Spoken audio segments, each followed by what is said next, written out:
Assalamualaikum warahmatullahi wabarakatuh. Waalaikumsalam.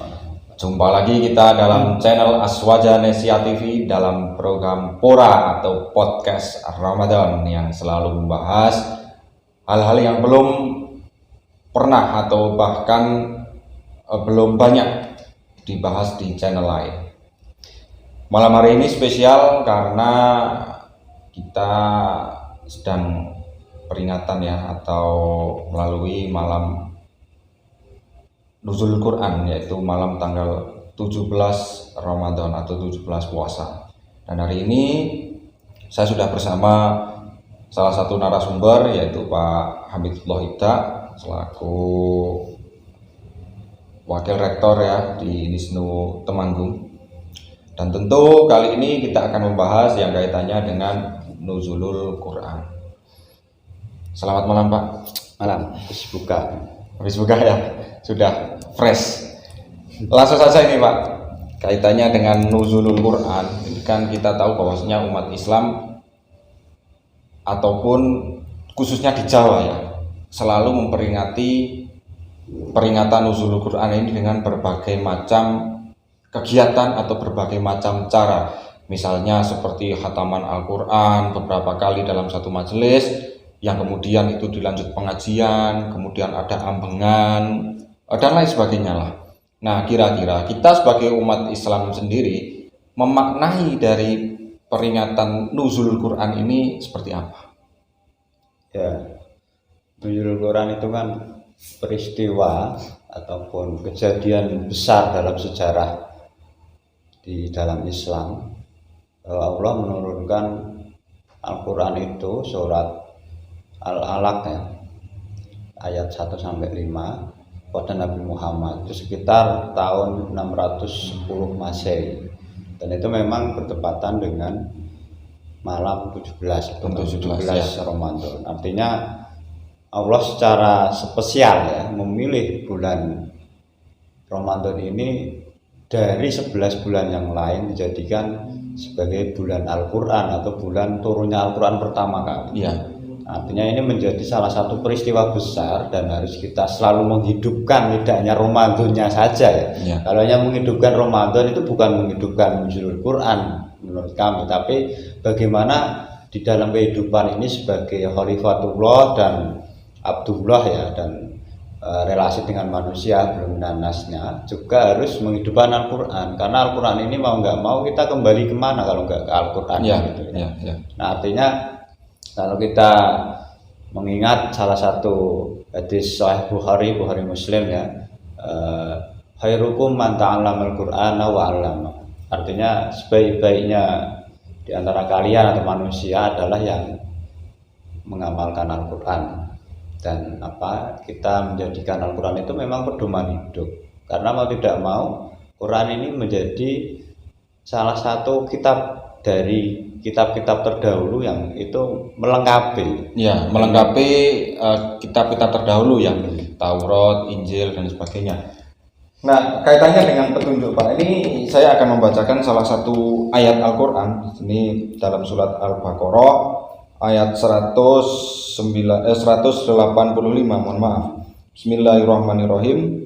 Syahrul Ramadan alladzi unzila fihil Qur'an hudalin nasi wa bayyinatin minal huda wal furqan. Nah, memaknai Al-Quran ini sendiri ya, Al-Quran atau bulan Ramadan ini yang diturunkan Al-Quran sebagai petunjuk tadi yang disampaikan oleh Pak Ibda tadi. Nah, kira-kira petunjuk seperti apa Pak yang dimaksud dalam Al-Quran Al-Baqarah 185 ini? Ya, kalau di tafsir Ibnu Katsir dan seterusnya, sebenarnya ayat surat Al-Baqarah itu petunjuk bainal haq wal batil sebenarnya. Dan wal furqan itu kan pembeda ya. Jadi Al-Quran itu menjadi kitab suci yang di sana ada hukum ya, ada larangan, ada janji-janji, kemudian ada kisah-kisah yang itu bisa kita lihat dalam perspektif fikih misalnya. Ini yang hak dan yang batil, yang haram dengan yang halal misalnya. Nah, ini kan tentu menjadi pedoman manusia. Kalau kita sendiri nggak bisa membedakan ini hak dan batil, meskipun secara manusiawi kalau kita membunuh orang itu ya itu batil gitu, jelas tidak hak. Tetapi untuk kembali ke Tuhan, karena kita manusia yang kebetulan ditakdirkan atau memilih jalan Islam, tentunya pedoman kita itu ya Al-Quran itu. Jadi petunjuk di sini udah linnas ini kan manusia, dan kalau kita merujuk kepada lisanul Arab, nas itu tidak hanya dimensi psikologis tapi juga dimensi sosiologis sebenarnya. Jadi di Al-Quran itu ada beberapa terminologi manusia, misalnya Ibnu Adam, keturunan Adam, An-Nas, kemudian Bashar ya, apalagi ya Yohanes, ya Yohar, ya pokoknya An-Nas, kemudian Bashar, Ibnu Adam, ada lagi kayaknya Insan dan seterusnya. Nah ini kan banyak dimensi yang beberapa mufasir itu menyebut Buddha Linnas itu dari perspektif sosiologis. Artinya sosiologis ini kan berkaitan dengan manusia banyak. Ketika kita berkehidupan dengan masyarakat luas itu, ketika kita bercampur dengan suku tertentu, agama tertentu, kemudian ruang lingkup tertentu dalam konteks sosial, itu bisa membedakan mana yang hak dan yang batil. Dan ini budaya di Indonesia kan banyak ya. Misalnya minum khamr ya. Di beberapa daerah tentu menghalalkan itu karena tempatnya dingin ya dan seterusnya. Tapi kalau kita kembali ke Al-Qur'an ya jelas kullu muskirin haram lah. Apapun itu haram ya, tetap segala sesuatu yang memabukkan itu ya haram. Kemudian juga berbagai macam tuntunan yang itu berkaitan dengan utamanya hukum ya. Karena yang ada yang batil tidak hanya berkaitan dengan hukum juga, tapi juga sebenarnya cara memperlakukan tetangga, memperlakukan orang, antara norma-norma sosial dengan yang di Al-Quran ini kan beda.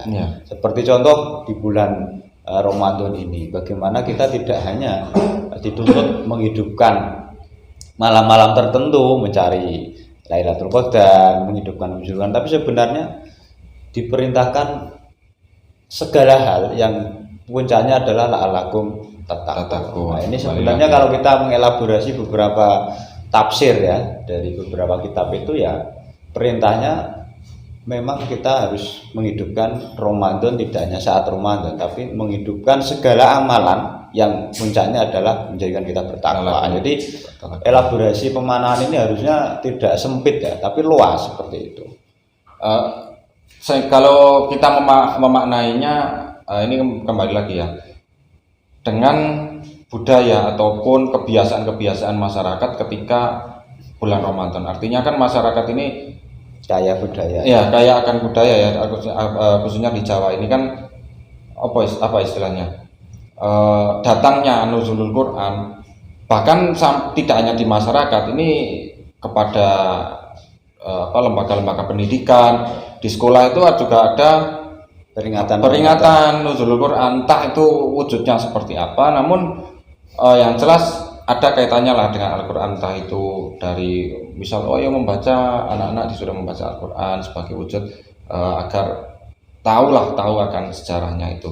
Nah, kira-kira dari sini muncul itu masyarakat, ini pandangan masyarakat ya, masyarakat memaknai nuzul Quran sebenarnya sama nggak sih dengan apa yang disampaikan tadi Pak Ita itu?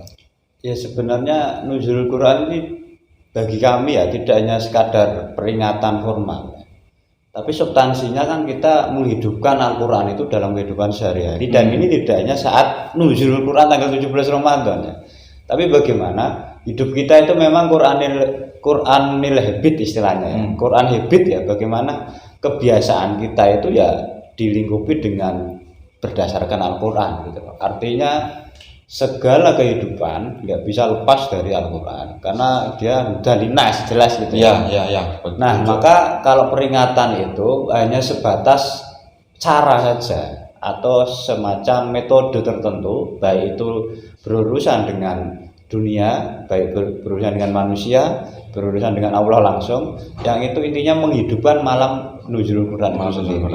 Tetapi substansinya sebenarnya harusnya tidak hanya sebatas tanggal 17 melalui Tahtimul Quran fil Ghaib, Tahtimul Quran fil Nador, pengajian umum atau simaan bersama, atau ini yang tadarus bersama, atau syukuran ya. Kalau di tempat-tempat, di musola-musola, di masjid-masjid itu pasti penuh dengan tradisi-tradisi Islam yang itu sudah melebur sampai hari ini. Tetapi substansi dari nuzul Quran itu kan sebenarnya jangan hanya tanggal 17 ya.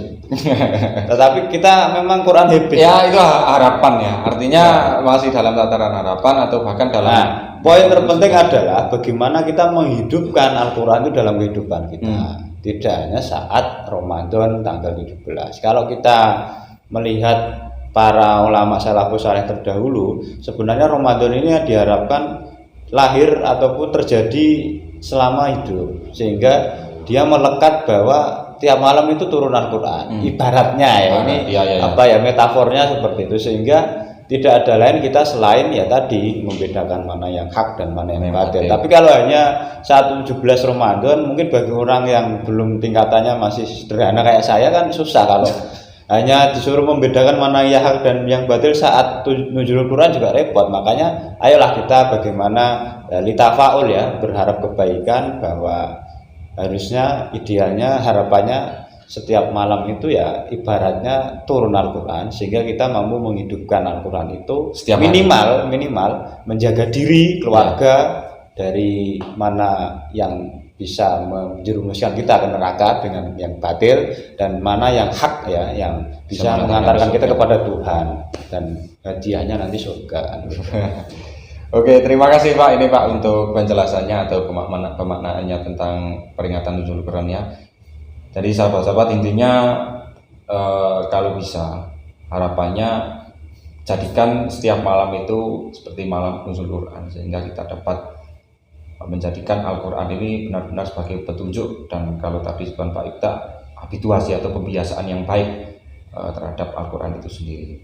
Oke, terima kasih. Selamat malam dan sampai jumpa, kita bertemu lagi di pora-pora selanjutnya. Saya akhiri, wallahu muwaffiq ila aqwamit thoriq. Wassalamualaikum warahmatullahi wabarakatuh. Waalaikumsalam.